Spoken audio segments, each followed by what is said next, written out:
So I'm here with my friend Dave, and he is many things. He is husband, father, pastor, movement leader for the Rural Collective. You're the man, bro. Well, that sounds like a big job description, but by the grace of God, Sharon stuck with me for 32 years, and our 5 kids are now adults, and love it. They're still walking with Jesus, which is probably the best part of life. Is pastoring, all that stuff. Glad to be here. Yeah, man. You and I met, and I think officially in 2017 in Tennessee for the Acts 29 Global Gathering. Okay. You were rooming with Vince. Remember that? Yes, I remember. Yeah. Yeah. And so you and I talked quite a bit there. And then we got to build also in 2019 at the Global Gathering, some there. Yeah. We sat together during several sessions, and you were a great encouragement to me. And I got my Rural Collective shirt on under the Nike shirt, man. Bro, there we go. Look at that. I think I got that off you at your stand. Yeah, there we go. Yeah, so I'm representing today, brother. So I would love, man, first of all, your attitude and disposition and joyfulness is kind of like an aura around you. I don't know if anyone's ever said that to you, or if you're just such a people person that when you're around people, you light up. But man, I sense like such a positive like vibe from you every time I'm around you. Even every time I pass your table, the Rural Collective table, you have this huge smile. You're like giving people gifts and hugs. And do you live a joyful life, brother? So I think it is the longer you walk with Jesus, the happier you should be, right? I think it was J.I. Packard's last book, 2014. It was called Enduring with Joy or something like that. But honestly, I'm more joyful now than I was 10 years ago. Just because, not because that we're making any major moves other than just following Jesus. And he's as the longer you walk with him, the more faithful you realize he is. So God blessed me with an optimistic sort of personality, and so I'm glad that God wired me this way. It's a good thing to be happy with life. I mean, I say all that to say, I wish there were a ton of things I could change about me and change about my life. But the reality is, if I really believe God made me this way and he likes me and he's assigned me here, I could be happy with that, because the best deal is I'm like a day closer to paradise. Yeah, man. And then I get to do the Father's work. It's an honor.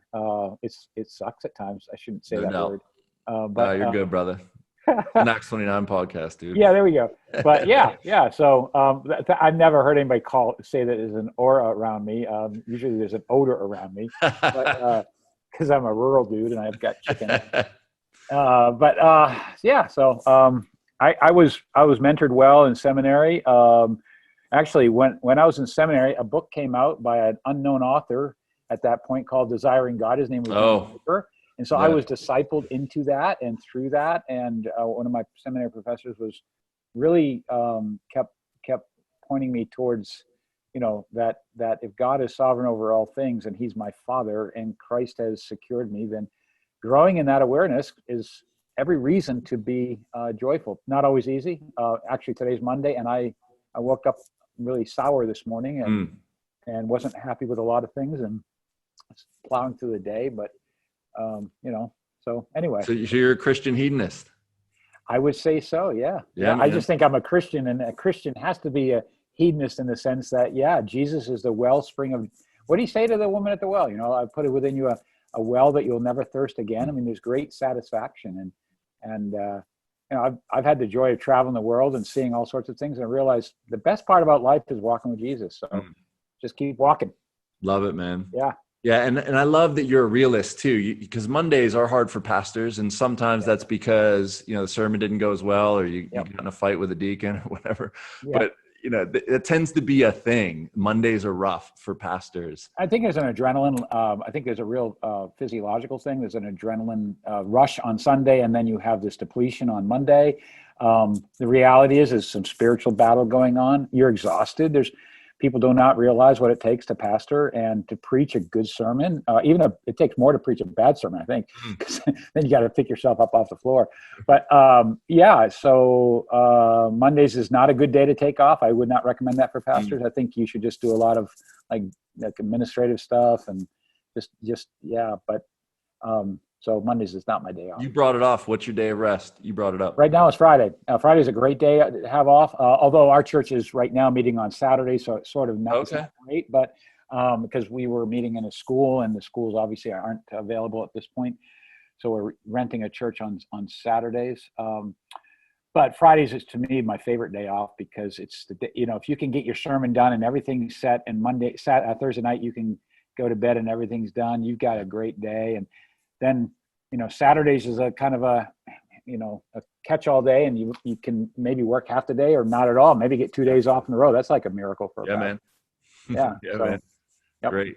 And I'm a strict Sabbatarian, man. When it comes to like, on my day off, I tell our flock, I'm not praying for you. If Jesus can't handle the flock on my day off, then I'm following the wrong Lord. He wants me to rest from my work. So I putter.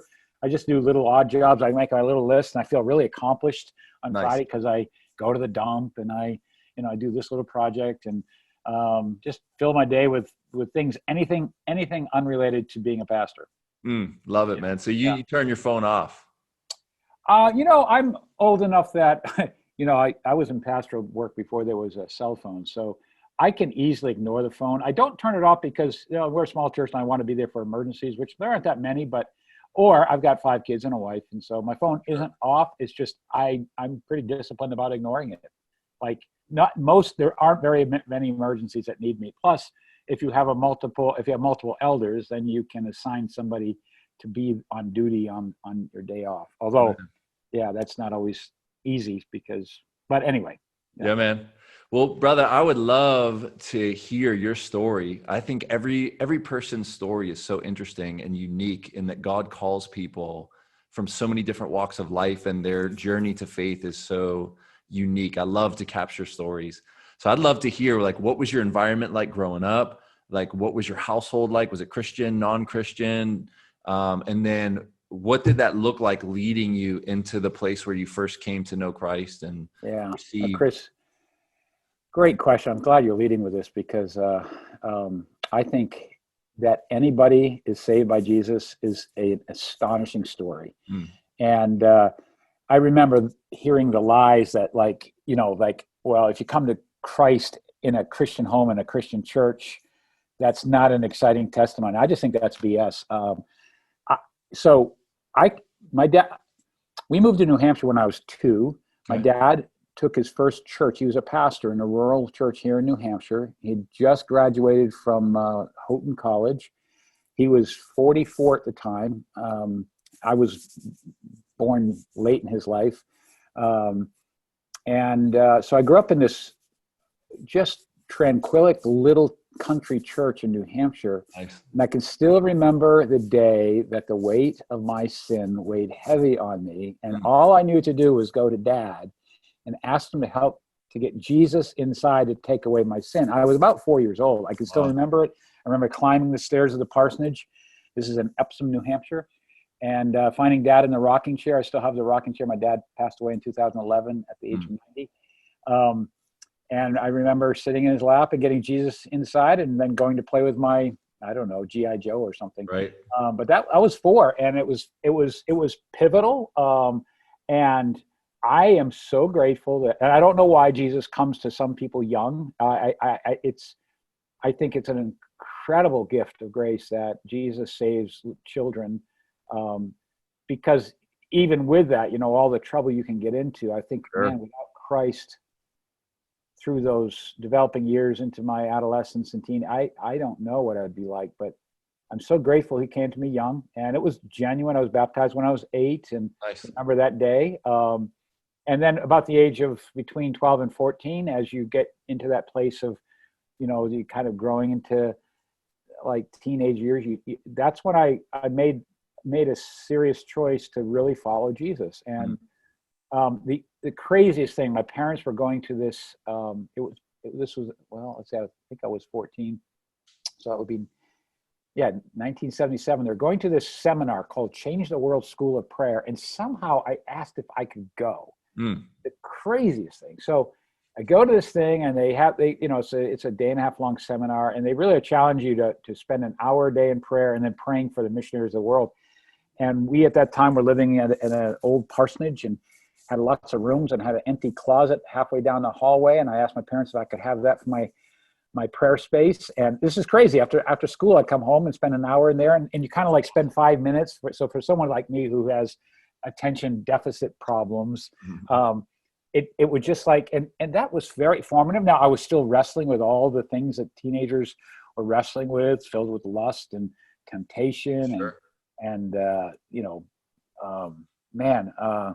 now today because I grew up in Lily-White, New Hampshire, and I didn't know the Black community, I would have been a young racist, really, because I told jokes that were ethnic slurs, and sure.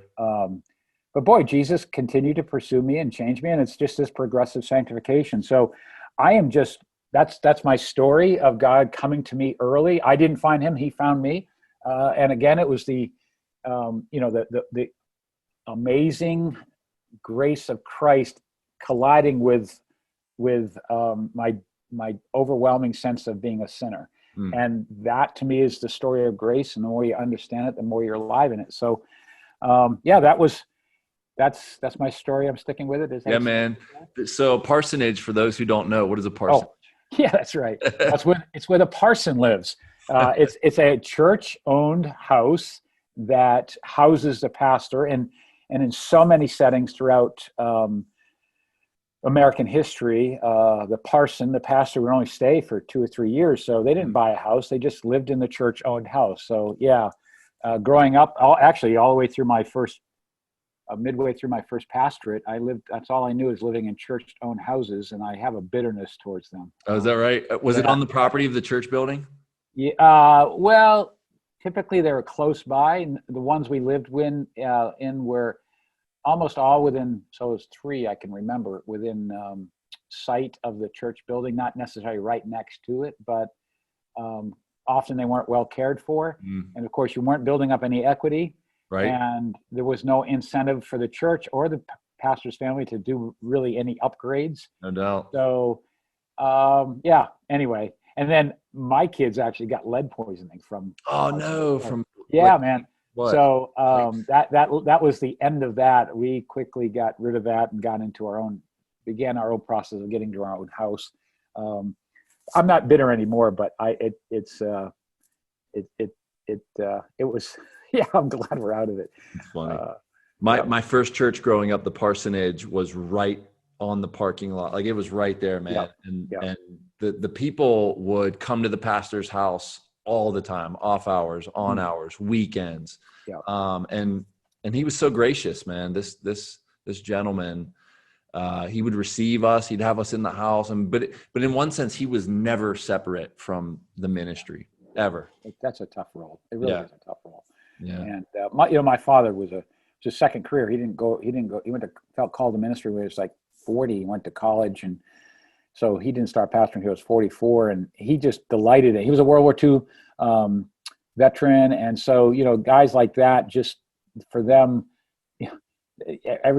and he had a one-on-one gift of evangelism. So he just enjoyed ministry. So my dad was an incredible role model for us. Nice. Far from perfect, but just a great role model. And love it. Yeah. Quick question about one thing you said, the prayer closet thing. Have you kept that practice? Well, prayer is, prayer is basically being in the presence of Jesus. And over the course of my life, there have probably been 5 or 6 or more different seasons of prayer experiences or practices where today it's not a closet, but certainly, first thing in the morning, getting coffee and sitting with Jesus for, oh my goodness, if it's not a good hour, we're messed up. But it's just Jesus time, just the word, prayer, conversation.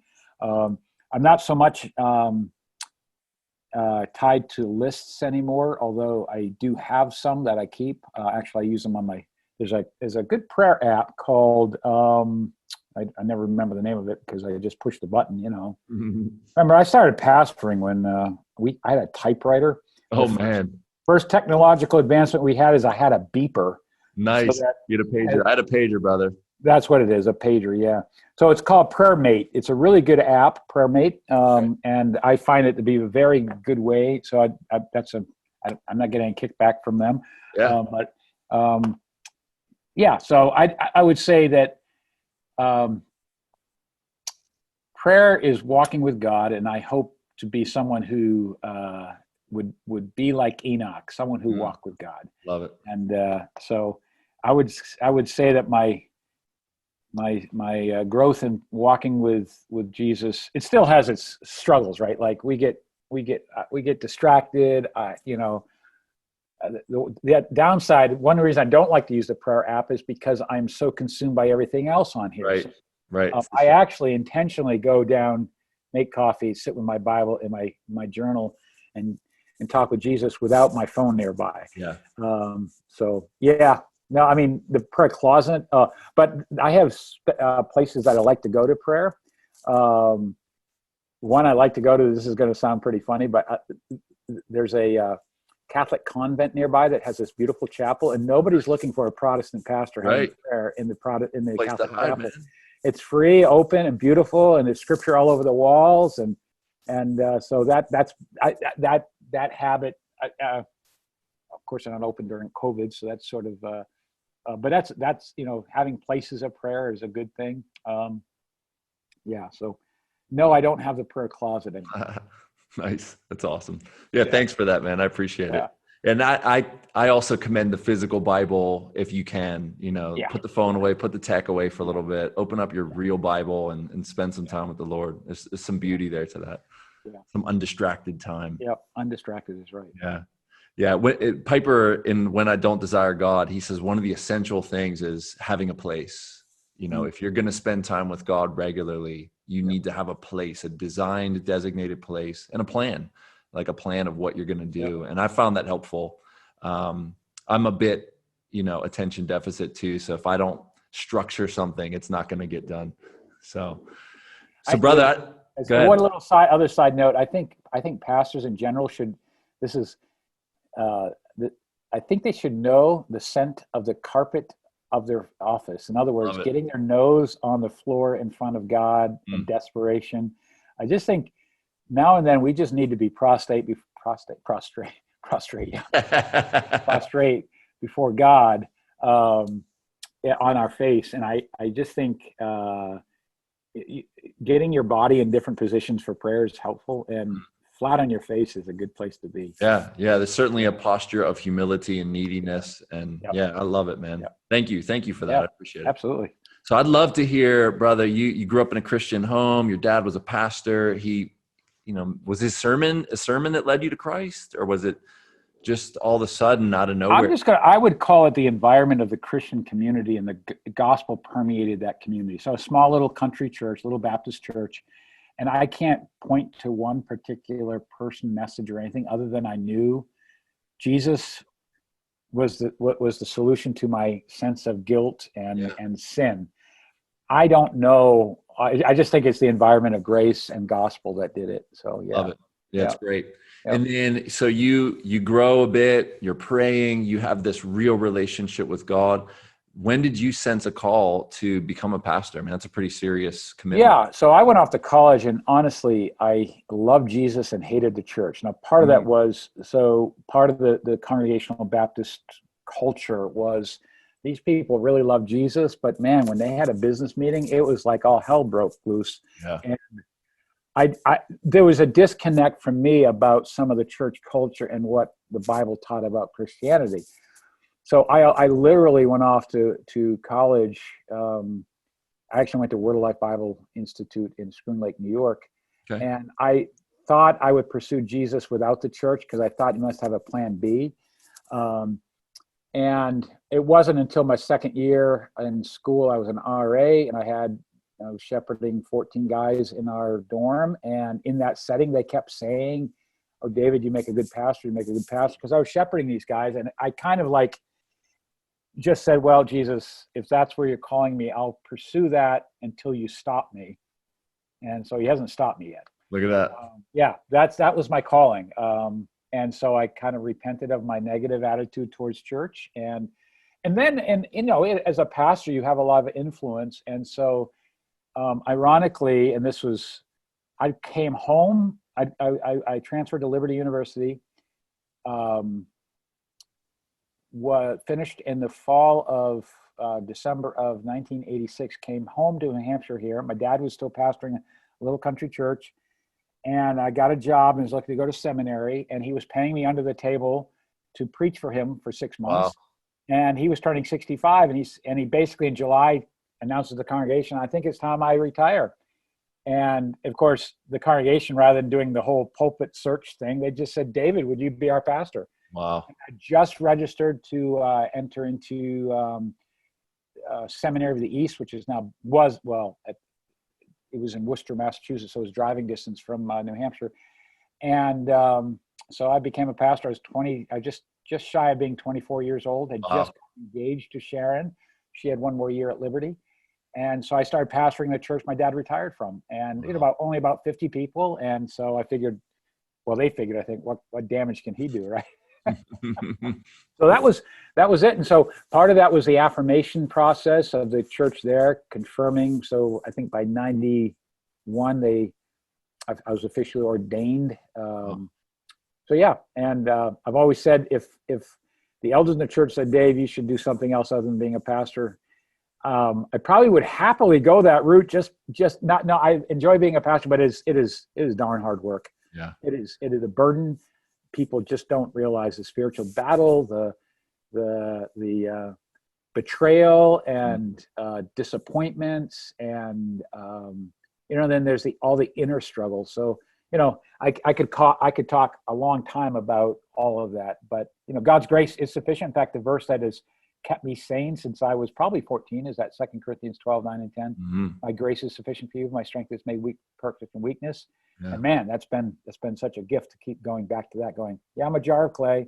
His grace is sufficient. And we just keep taking another step forward, learning how to rest well. So my Sabbath becomes sanity day, like I can step away from this. And then my wife and I regularly will take 3 weeks consecutively in the summer and run away.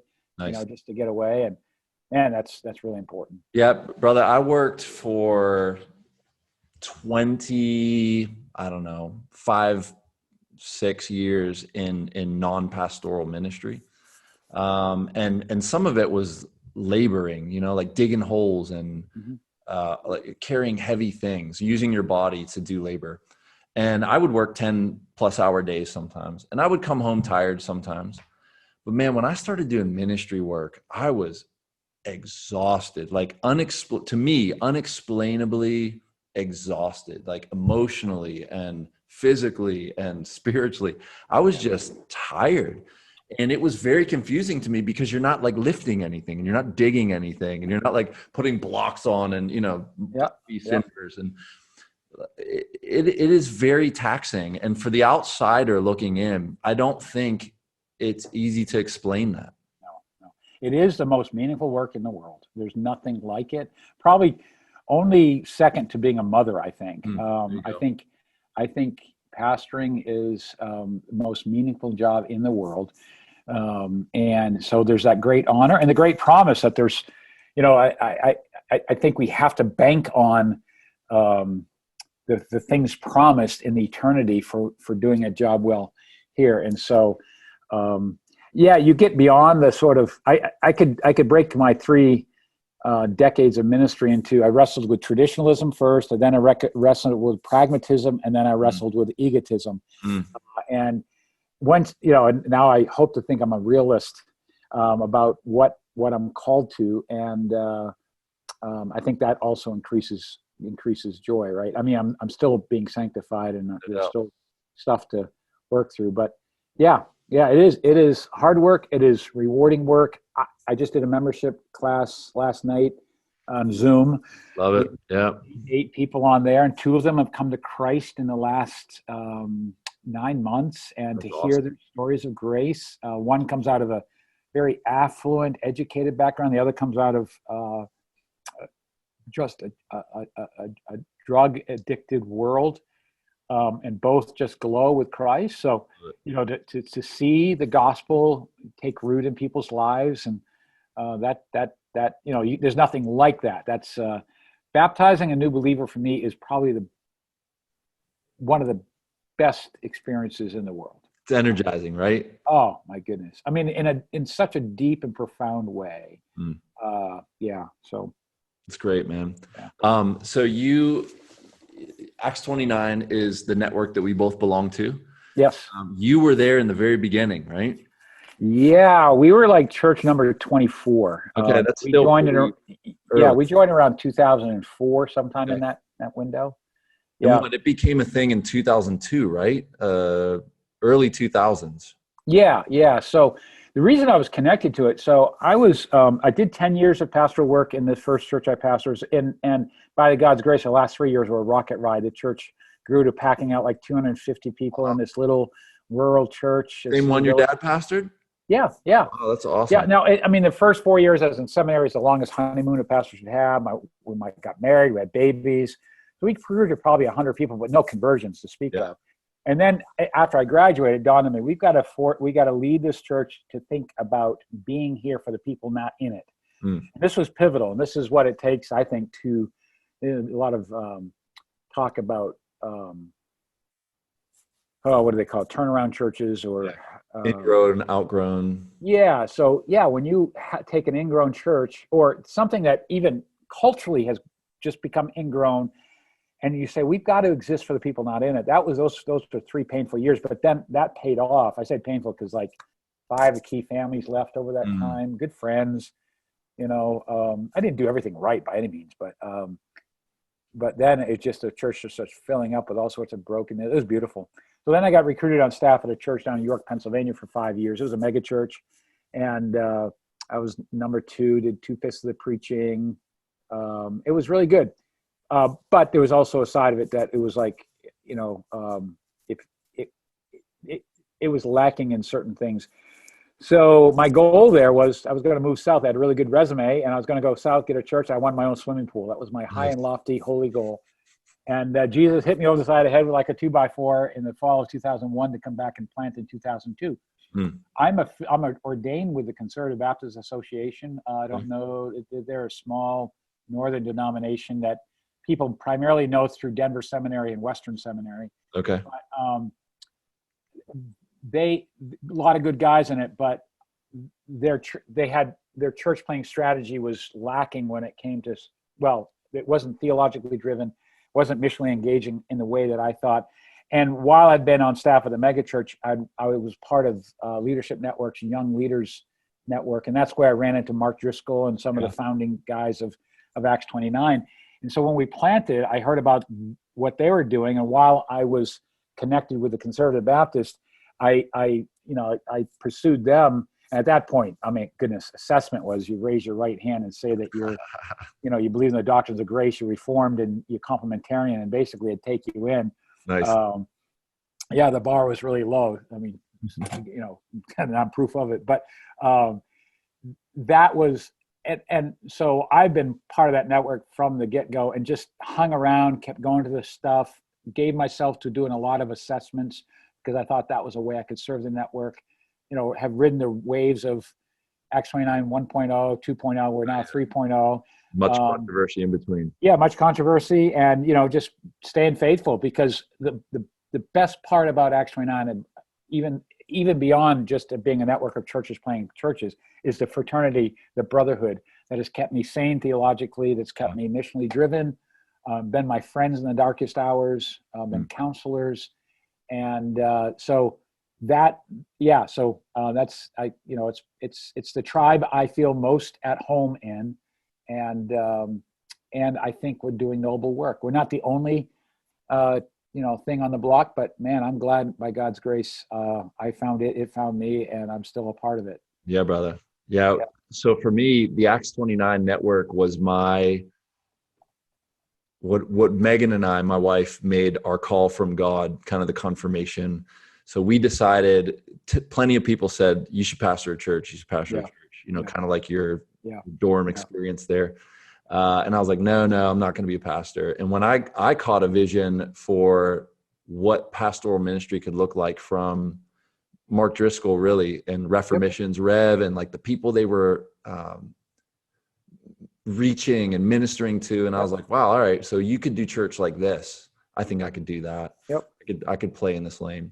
So we did assessment, and it was not as rigorous as it is now, but man, I've wrote a lot on that online assessment and had conversations with Tyler Powell, and then did a 2 or 3 hour interview. It was certainly not a 2-day thing as it is now. Yeah. Man, when I was done, my wife and I both said, if they give us the green light, we're going to take that as a call from God to do ministry.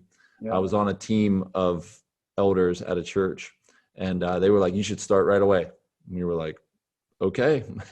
So we gathered a core team right away, and we started while I was already on a 5-person elder team at another church. I was unpaid volunteering, but an elder nonetheless. Yeah, man. And so that assessment, brother, was so key for us. And the coaching since has been so helpful. Unbelievable. And yeah, when I'm with the brothers at these bigger events, which I wish there was more, you know, we're in a weird COVID season, but so you were doing assessments all the time. What did that look like? And for those who don't know, what is an Acts 29 assessment? Why is it helpful? Because we have, I might not be correct on the numbers, but it's in the 90s, high 90s success rate. After 5 years, the church still exists, right? Yeah, that might have dropped some, but it's still high. And keeping the bar high on assessment, I think, is important, because a lot of guys who are called a pastor, and most guys are called a pastor not to plant. Planting takes a unique person and calling, and boy, you just don't want guys burning out their families. I've got too many just sad stories of guys, even who've passed assessments and, you know, are dead. Or atheists. Yeah. This is so.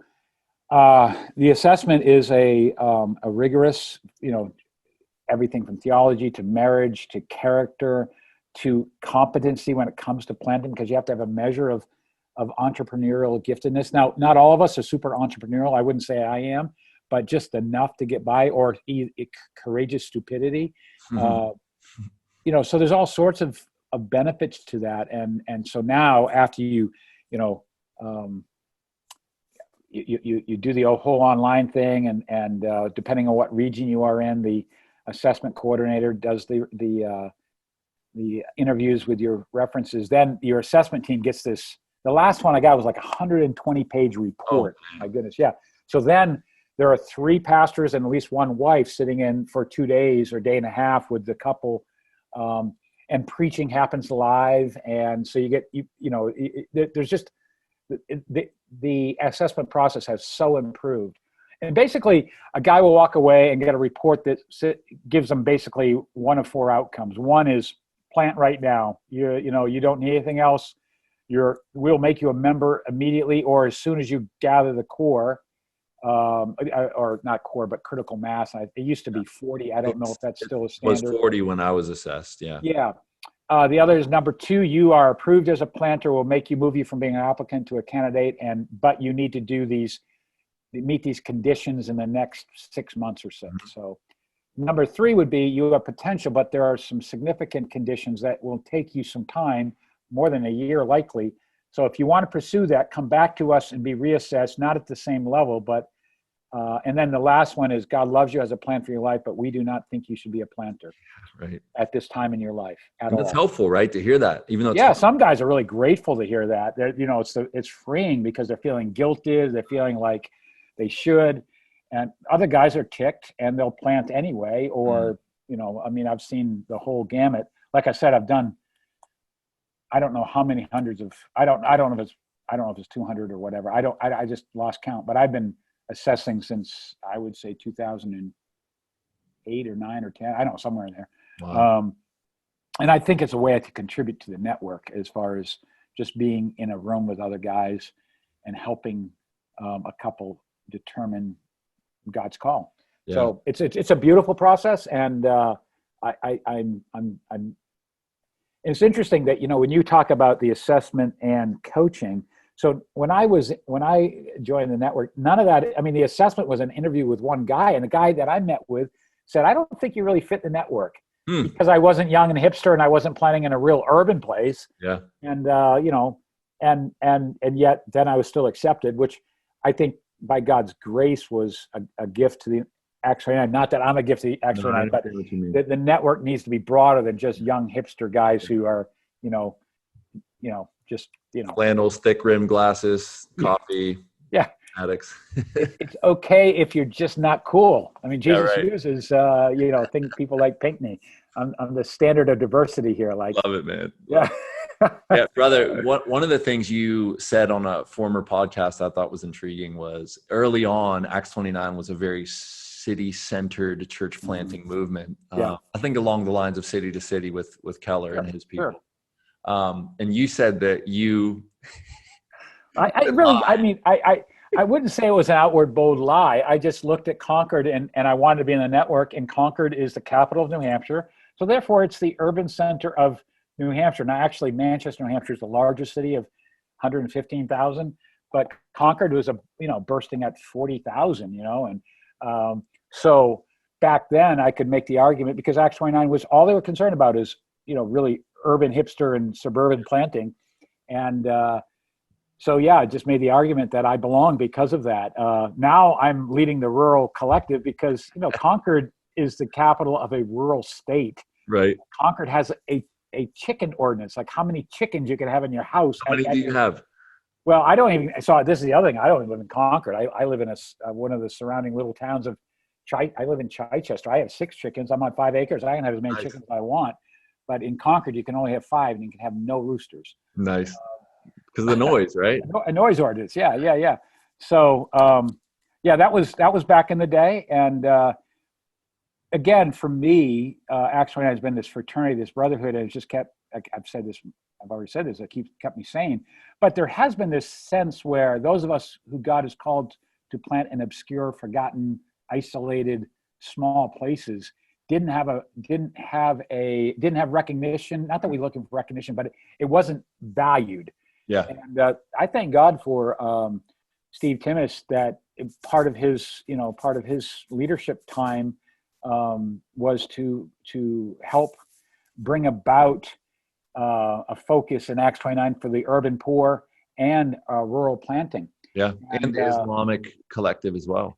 Yeah, I don't think that's going to get legs, not because it's not important, but because anything that has to do with Islamic can't be talked about publicly and can't have a structural identity. There are Acts 29 guys doing Islamic planting, so I say that to say that was part of the goal, but to even identify that guy would basically put a target on his family. Yeah. Especially since we're kind of a loud, brash, well, we're not so loud and not quite as brash, but so that happened. That talk started in that, I think, around the fall of 2016, all of 2017. And by 2018, 7 of us from different networks, Acts 29 regional networks, were gathered together in a room in Sheffield, England, to talk about what would it look like to have, to help serve our global family by promoting rural planting. And so that's where the Rural Collective was birthed. I was the old guy in the room. I had my stage of life. My kids were older, so I didn't have little kids in school. I could travel, so that was it started. That meeting happened exactly 2 years ago this week. Wow, look at that! It seems like you guys have come so far in 2 years. That's great to hear. It's hard to assess internally because I'm a quarter time lead pastor and 3/4 time. My original title was co-director of the Rural Collective, now called the Strategist for the Rural Collective. Is Robert still on your team? Well, he's on our leadership team, but he also has a new title because he's working more with the African, East Africa emerging regions. Mm-hmm. Africa is 1.6 billion people, and it needs, and there are different regions for us in the States. Like Southern Africa, not South Africa, but Southern Africa is actually a region of, I think, 10 countries. Just like New England is a region of 6 states. Mm. So there's East Africa, West Africa, North Africa, Central Africa. I think that might be the regions. but the 56 countries of Africa have so many different dynamics. Like Kenya alone has 44 tribes. Oh man. And they're distinct. They're very distinct. So Robert has been empowered now to work with the emerging regions, which is led by Scott. Scott out of Dubai. Nice. Why am I forgetting? I'm blanking on Scott's last name. Anyway, Robert's job is to work. The emerging regions is the bucket to catch all the areas of the world that don't have enough they're emerging critical capacity, right, to make its own region. So the Robert's been sort of assigned to the eastern part of Africa, even though Malawi technically fits in southern Africa. Yeah. He's a brilliant brother, and so he's still on the leadership team for the Rural Collective. The 7 of us that were in that room are still, we call ourselves the 7 Dwarves. Nice. We stuck together. That was the first time we all met each other. And we have stuck together, and that team is just so devoted to seeing our network value rural planting. It's not more important than urban or suburban, but it's not less important. That's right. So Robert's still a part of the way because there's less people, and they have more acres than people. Oh yeah, and the city to city emphasis has been good, but the pushback has finally come to light that, wait a minute, even though they love to point to Paul and say how he went to big cities, Jesus skipped the big cities. He didn't go to Rome. He didn't go to Alexandria, Egypt. He went to Podunk, Galilee. Yep. And so, if you take that verse in Habakkuk, that the knowledge of the glory of God will cover the earth as the waters cover the sea, that means every village and hamlet will be filled with the gospel of Jesus. And so, again, not less important, not more important, but it is significant. So it's good, man. Yep, I get ramped up on that. You should. You're the man. So we do work in Uganda, and we are a part of that emerging regions. We support a church there in Gulu, northern Uganda. Okay. And I was there in 2018 with Tony and Robert and a couple other brothers, and doing a training conference in Kampala. And then from there, we went up north 5 hours, and man, so there is an overlap between hard place and rural. Like, you could be in a very hard place, but it not be like American hood, which is where our church is. We're in one of the hoods in Pittsburgh, but it's a hard place and it's rural because there's farm animals everywhere, and there's one little store, and so that I think is helpful for some people to understand is just because it's a hard place doesn't necessarily mean it's like inner city-ish. Yeah, and in this latest reiteration of Acts 29, the reorg that's gone on since let's say just March, under the cover of COVID, which has been a benefit actually. And my shout out to Brian Howard, the new executive director, is doing a stand-up job. But the Rural Collective now officially fits under the broad banner of Churches in Hard Places. So Churches in Hard Places now is all about both the urban poor, planting among the urban poor in the hood, and planting in rural places. Oh, nice. So our job now is to serve the global networks by saying, where can we help you train, recruit, promote, support guys who are called to rural places or among the urban poor. So this will be, I guess, for lack of a better term, a rebranding of how you look at Churches in Hard Places. Churches in Hard Places, I now fit under that umbrella. Gotcha. But the Rural Collective is one part of that. I'll be doing more traveling with Mez McConnell and MSD, Matthew Stanley Davidson, because there is so much. We were in Brazil together in November, and man, half the guys in the room were from the Amazon or from rural places. Brazil is one of these magnificent countries of 56 million people. I think it's 56 million. I could be wrong, but they have these multiple cities of millions of people and poverty, but they're like, you drive 15 minutes and you're in rural land, and so there's so much overlap. Absolutely. Yeah. And the things you face, everything from poverty to addiction. One of the guys we baptized last year, a member of our church, he was the drug dealer for a town in New Hampshire of 4,000 people. And he lived a drug dealer's life, but people don't think that. They don't think that somehow, they think of drug dealers and they think of, the Bronx or something. Absolutely. Yep. Have you encountered J.D. Vance's Hillbilly Elegy? Oh man, love that book. Yeah. Do you think it's book. true? Like the assessment of kind of like the Appalachia, and that's only one part of a rural nature, but. Yeah, no, I do. Yeah. He's spot on. It's spot on. Yeah. I found it helpful to understand that there is, because we deal more with the urban poor here, where our context is located, but it's helpful to see that like a lot of the same issues are with the white rural poor. There's a lot of similarities. Yep. The abuse, the breakdown of family, lack of resources, a sense of hopelessness, struggle for jobs. Yeah, all that's the same.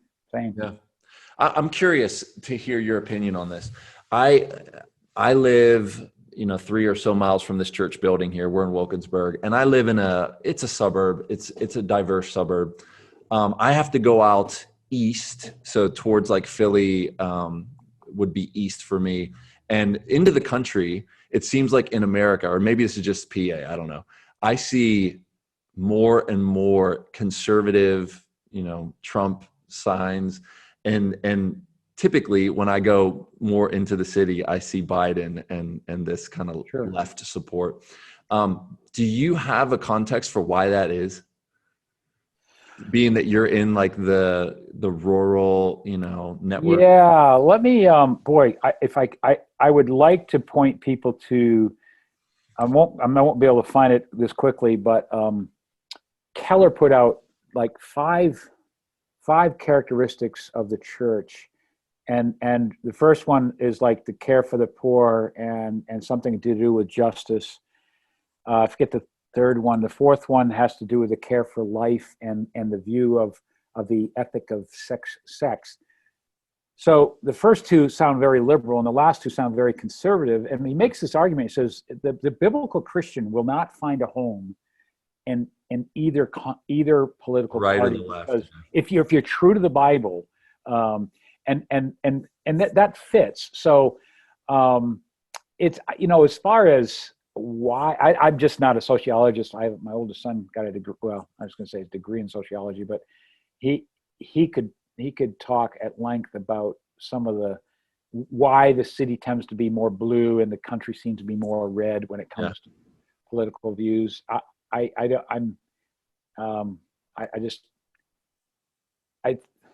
don't know. I don't know at all. Just curious, because I've noticed it. You just look at the support signs and it's obvious.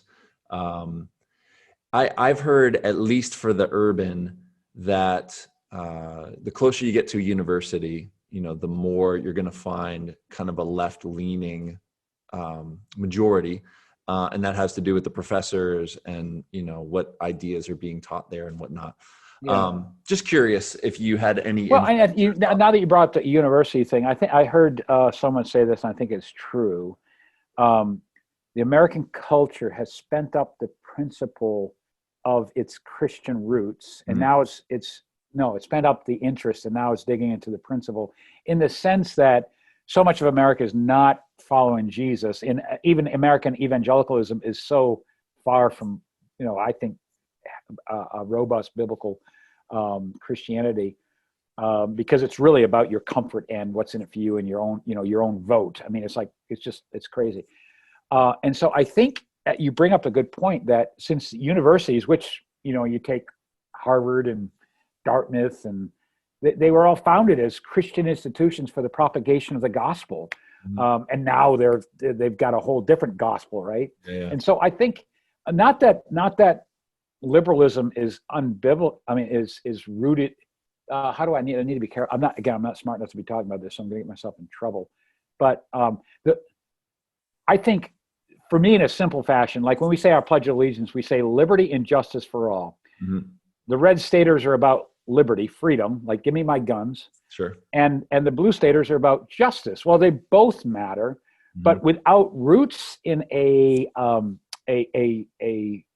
absolute truth, which is Jesus, then it becomes rooted in man's intellect or the social drift of the day. And so I think that's might add to it. I think rural people I don't think they're any more religious. I just think they're more, they're still persuaded by the Christianization of their culture. I understand. So we could say, if I could summarize what you said there, it seems like you're saying in the more urban areas, and not even the urban poor, they're in a sense culturally maybe a bit ahead into secularization. Is that possible? Where the rural, I think they're just not there yet. I think you're absolutely right. And the hope is not in an election. The hope is in the gospel changing people. That's right. And that change is not going to make them more Republican or Democrat. It's going to make them better citizens of the kingdom of heaven and the truth of both justice and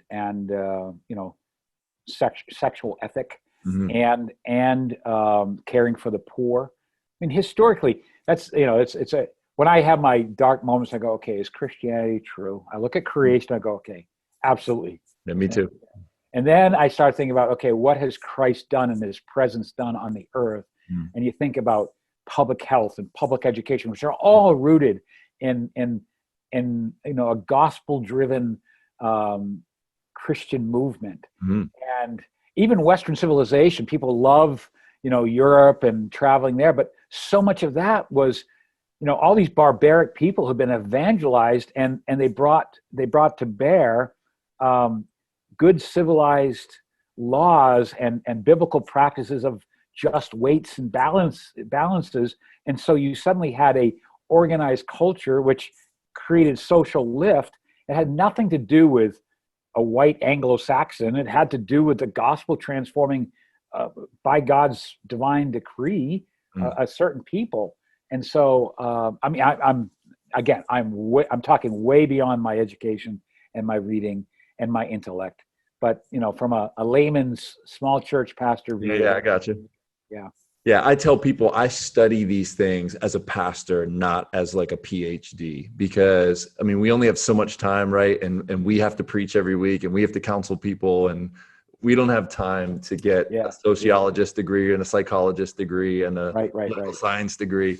But I think it's important because you're at least, I think, from the outsider looking in, when the average person hears rural, they immediately think conservative Republicans, and they're all kind of this tribe. And so maybe the temptation, at least maybe for Americans, is to say, okay, rural collective, maybe that's a bunch of Republicans and they're pushing that. So that's crazy, right? That's just crazy. No, in fact, when we're global, so we're beyond the United States. But like one of the greatest challenges I have just pastoring rural people in a very lily white state that has very little ethnic minority. We're 97% Caucasian, is to disciple my people in being sympathetic to the plight of the minority and the immigrant, and those who come from a black background in the United States.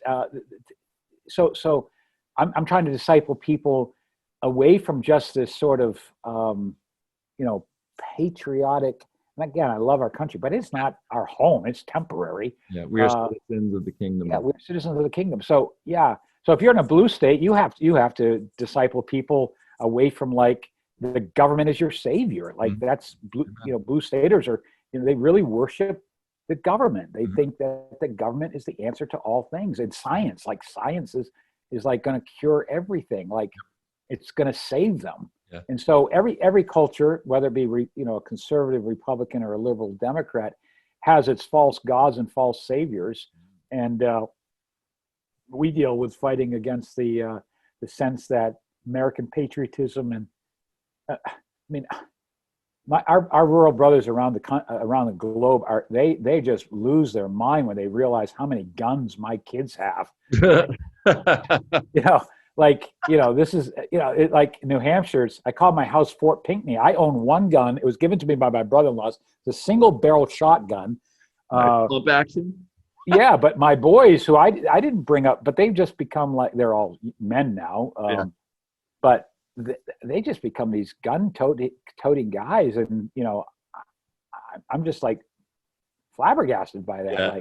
And so you talk to guys in Australia or England where, guns are illegal, and they think we're a bunch of nuts. But discipling a culture. You're trying to take people, and and helping them identify the cultural idols of their present locale. Yeah. I just interviewed Ricky Love. Do you know Ricky? He's in rural West Virginia. Yeah. Not as rural as it could be. There's some places in West Virginia where it's very rural. Anyway, he said that he would take his shotgun out when he was 6 years old in his holler and just go hunting by himself. Yep. And I was like, whoa, that's unbelievable. But I think that's the norm for quite a few rural people, right? Well, I have an elder at our church. He used to talk about his one-room schoolhouse where they would bring their guns to school and during recess go out and target practice and then trade guns at school. So guns in school in the early 1900s was normal, right? Like, well, I graduated in 99, and they would bring shotguns to school because they had a rifle club, and there you go. They would practice at school. 1999, imagine that. Wow. Yeah. So up until, things started to change, I think, after 9/11 a lot. But yeah, the kids used to bring guns to school. They would shotguns, and they had training. It was like a club, and no one was freaked out by that, which is kind of interesting. Well, so back to what spurred this, like part of our job as the Rural Collective is to help guys to think through the dynamics of their local environment or culture. Like what are the challenges to the gospel? And now COVID has changed the playing field dramatically. So prior to COVID, people were continually moving away from rural towards the urban centers for jobs and affluence and everything. And now there's this, it's just begun, but there's this huge wave of people moving out of the urban settings towards rural places out of fear of the next pandemic, and because they discovered so many jobs can be done remotely. And a third wave, which I don't think has even begun to, and it may not, it's just my speculation, but I think the anti-Chinese manufacturing mentality will bring about a resurgence of manufacturing in small towns in America, where there are a lot of unemployed people that can be hired for low wages.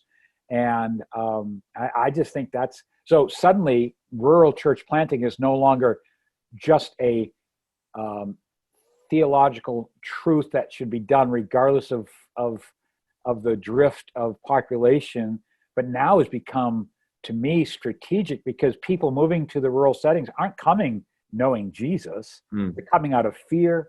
They're coming out of for all sorts of reasons. And so now we have reason to say, what does it look like to welcome in these strangers who are far from Christ? And again, I think this could be the trend for the next 5 to 10 years. I don't know. But anyway, speculate. No, I'm with you. And there are some sociologists who would call that the like purpling, because it's red and then the blue starts to come and then it purples the state. Have you heard any of that? Well, our state certainly has gone that way. I'm just not going to think about it in political terms. I'm going to think about it in just terms of the migration of people in the United States has been for the last 20, 30 years towards urban, suburban places. And now I think there's already a shift. Like New Hampshire, my house value goes up almost 10 grand a month. Wow. Maybe it's more like 5 grand a month, because that's crazy. Because all these people are moving out of Massachusetts or New York, or Connecticut, they want to get away from urban settings. The pandemic has created, so 9/11 created a visible target, but COVID has created an invisible enemy. And obviously urban centers are far more contagious to those scenarios. So I just look at it as gospel opportunity. Absolutely. And church planting opportunity. Yeah, I love the way that you're framing this, Dave, because the reason I brought this in is because so many people only see reality through a political lens.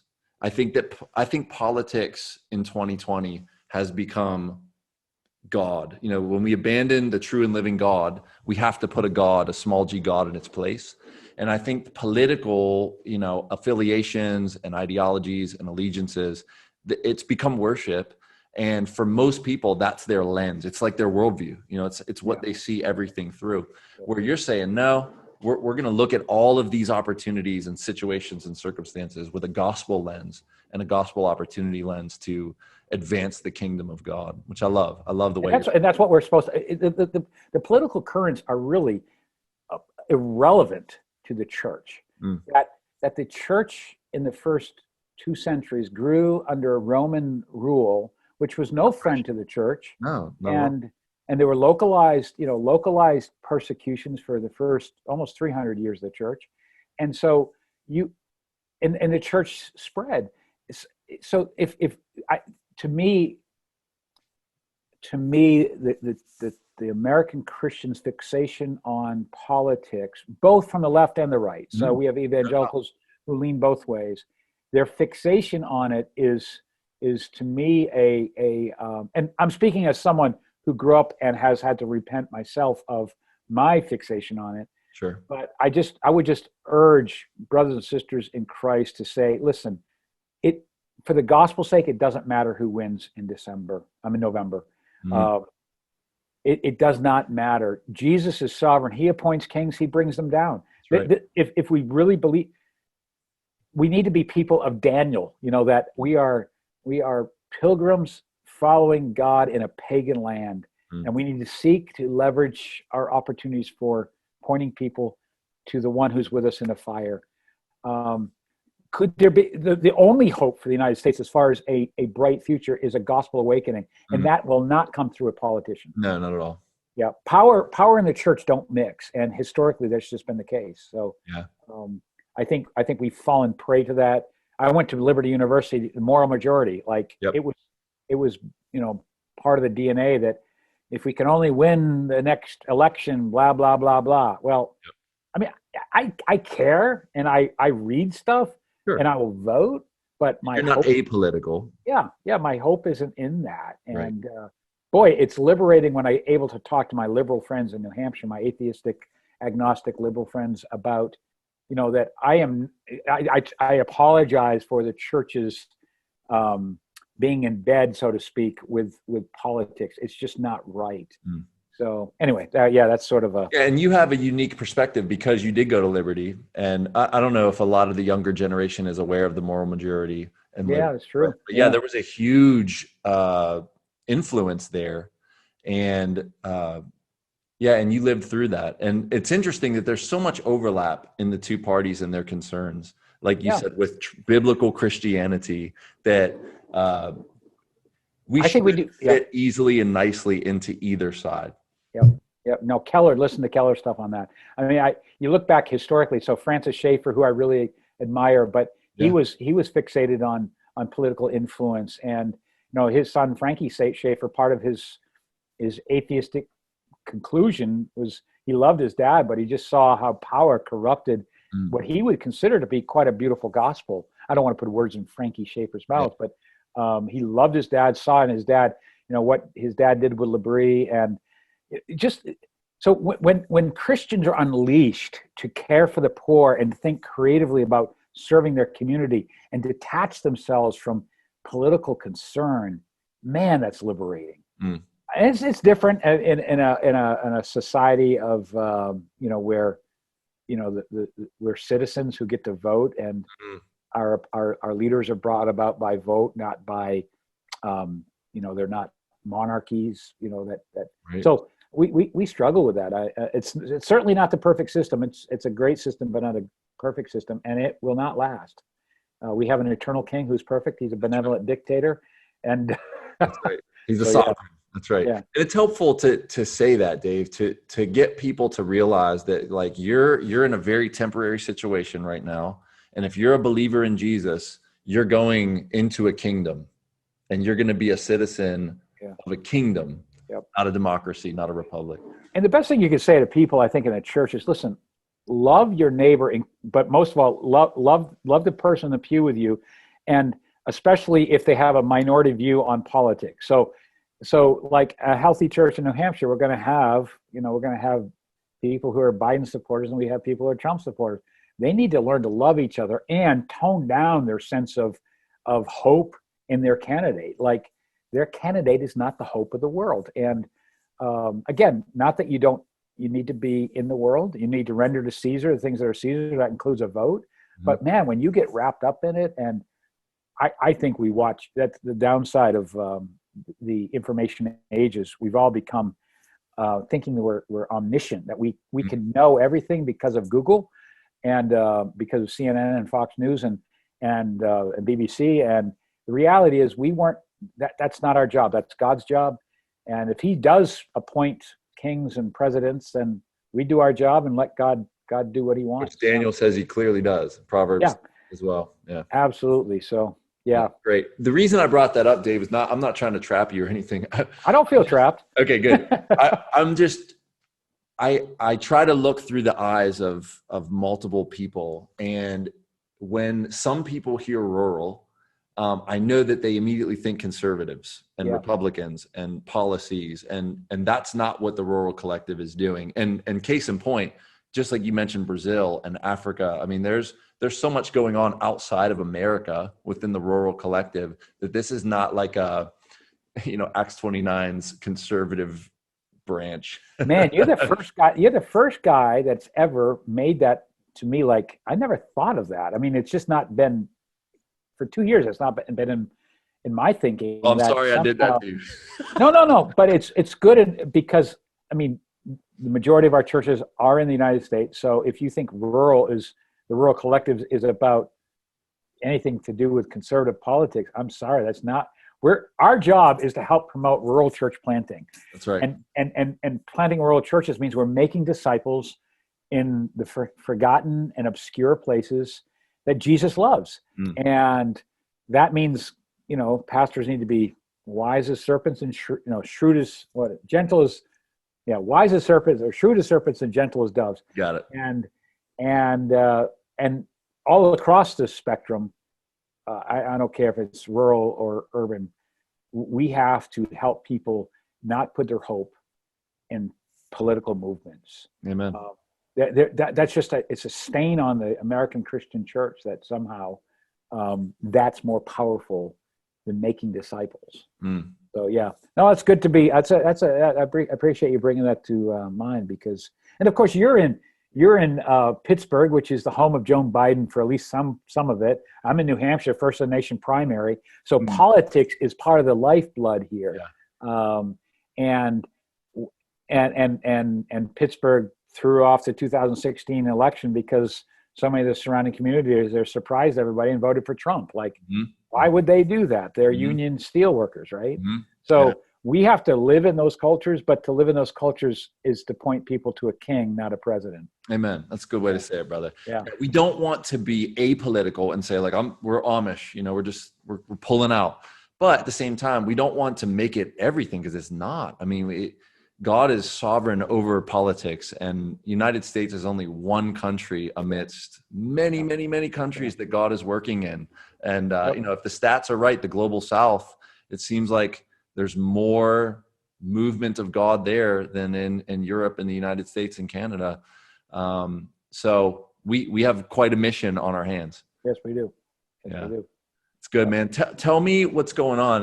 We still got a bit of time here. What's going on in outside of America with Rural Collective? I think mission-minded people, like overseas mission, is important. So what's going on with the Rural Collective overseas? Yeah, so one of the things we are,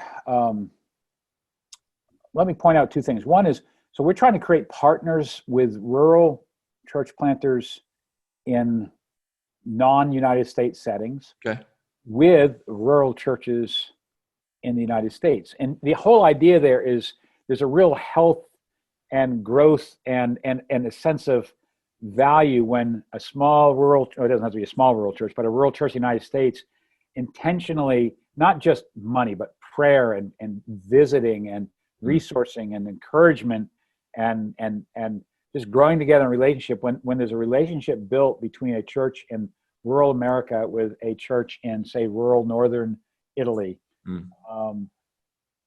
So one of my goals is to help create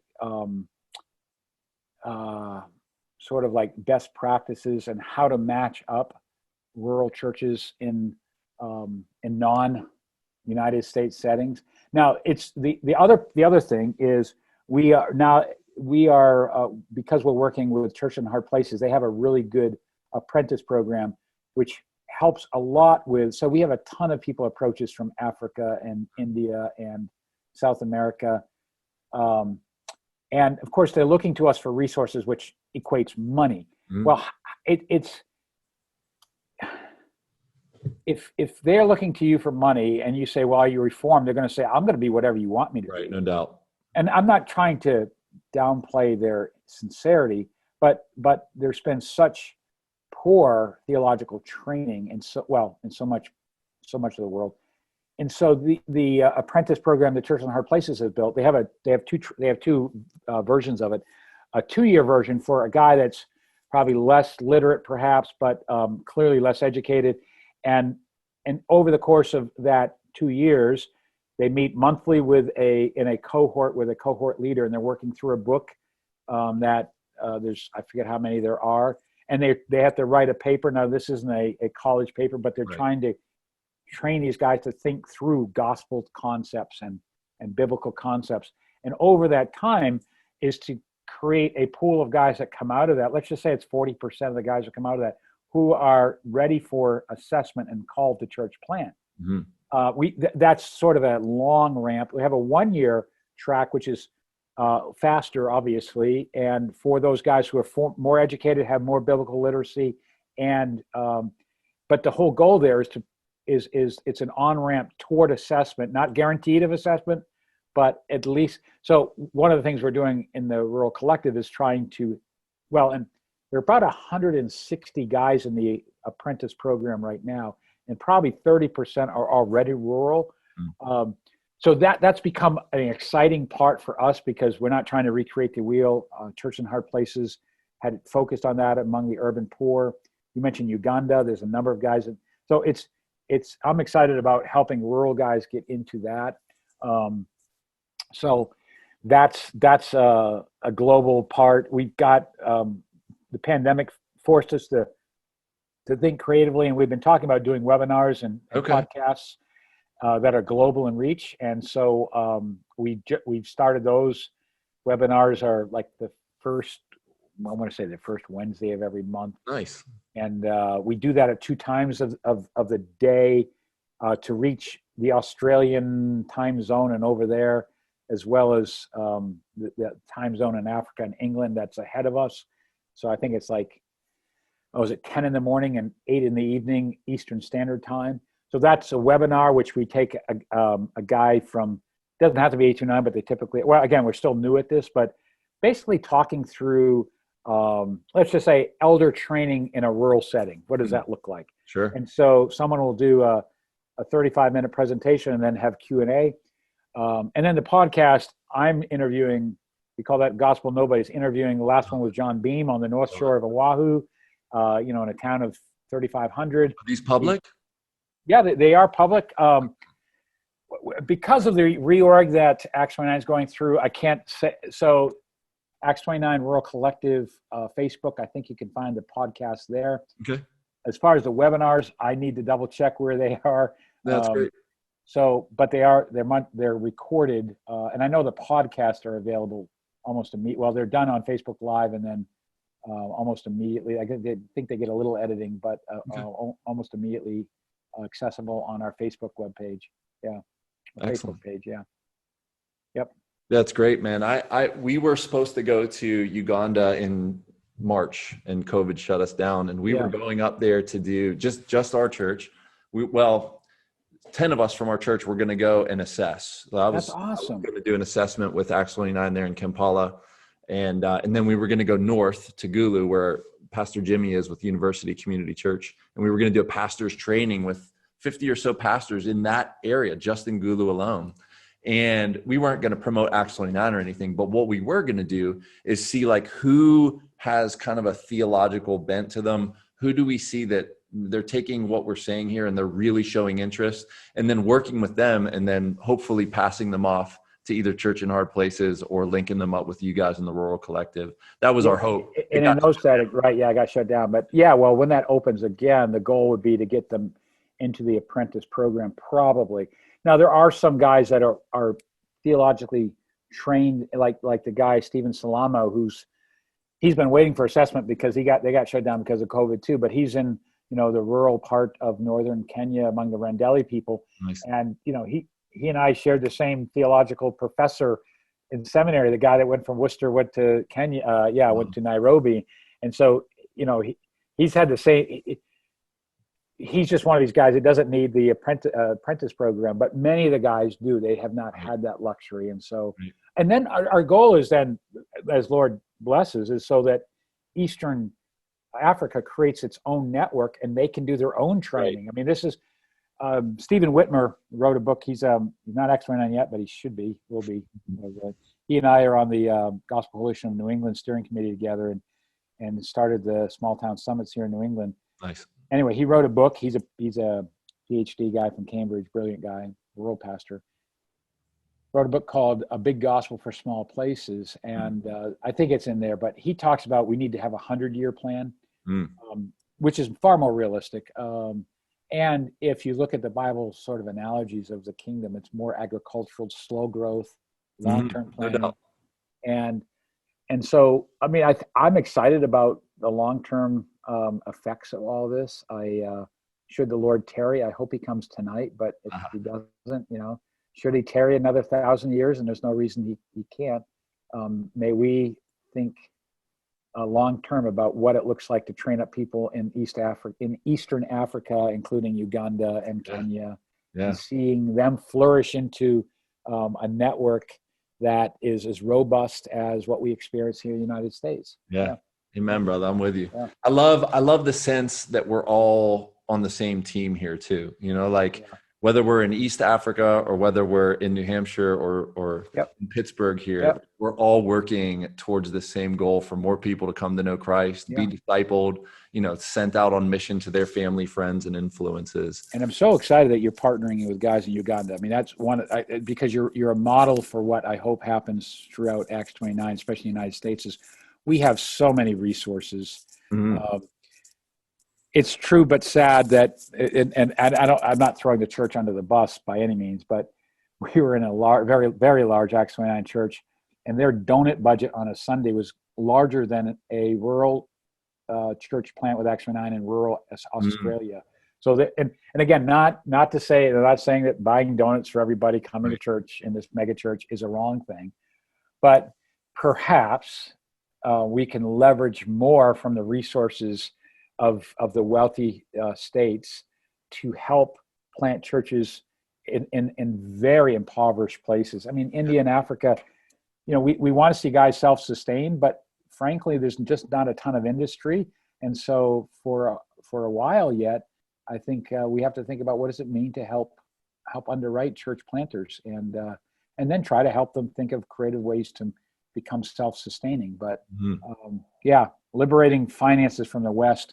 Stop buying your third or fourth mega flat screen TV and take that $1,000 and invest it in Uganda for the sake of Jesus, please. Yeah, amen. We're a little church, brother. We're a small church. We maybe have 100 people total connected to the church. Yeah, and that's not even our membership. That's just connected. And we have found that we can make a huge impact in this little, almost city of Gulu, Uganda, with our little bit of people and little bit of resources and relational love and encouragement and finances. We've been able to make a huge impact there.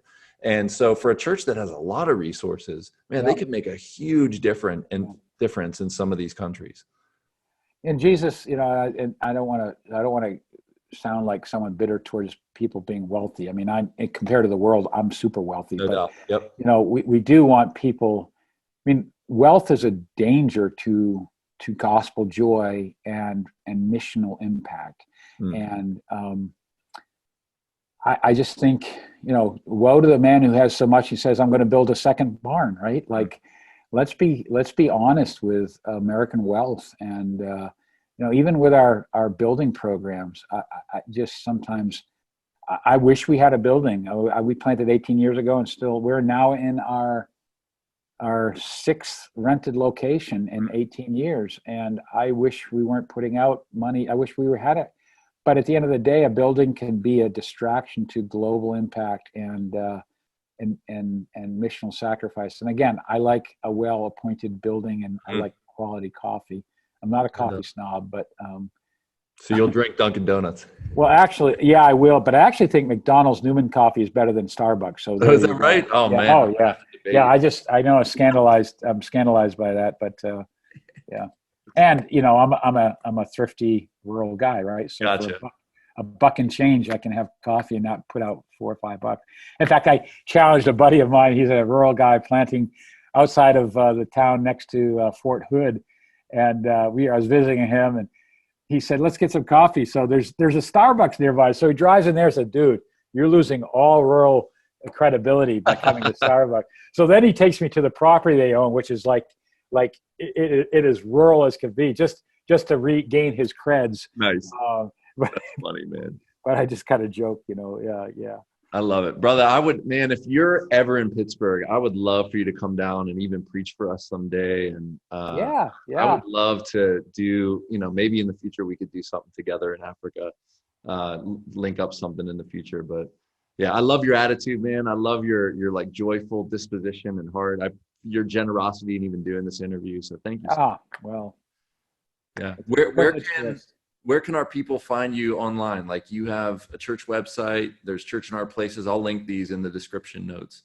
Yeah. So, it's kind of funny. Acts29.com/rural, I think will get you to the Rural Collective. Or if you put in a search engine, that's where you can find a lot of our resources. Personally, you can find me both there. I've got David.Pinckney.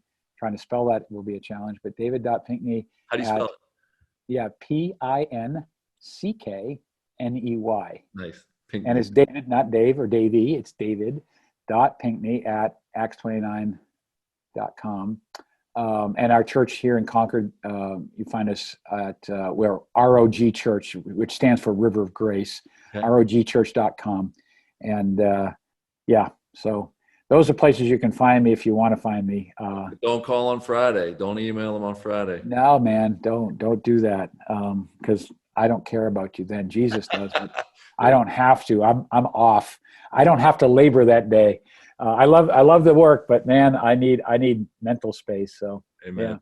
Dave, Thank you so much for doing this, brother. I really appreciate it, man. I appreciate you, your ministry, the Rural Collective.